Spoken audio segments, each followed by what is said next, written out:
Huwag mo munang scroll. Hindi mo ba alam na kahit hindi ka content creator or TikTok affiliate, ay pwedeng-pwede ka nang kumita dito sa online?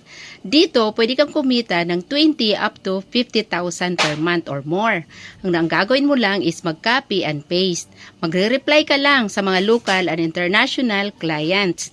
At hindi kailangan na magaling ka mag-English or mag-Tagalog because script are provided and even ang marketing tools provided na din. So basically, ang gagawin mo lang talaga dito is mag-copy and paste.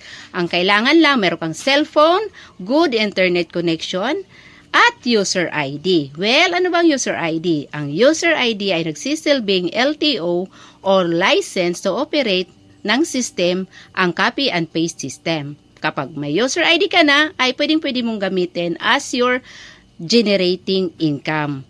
Na kahit hindi pa monetize o kukunti pa lang ang followers mo dito, pwedeng-pwede ka nang kumita sa online.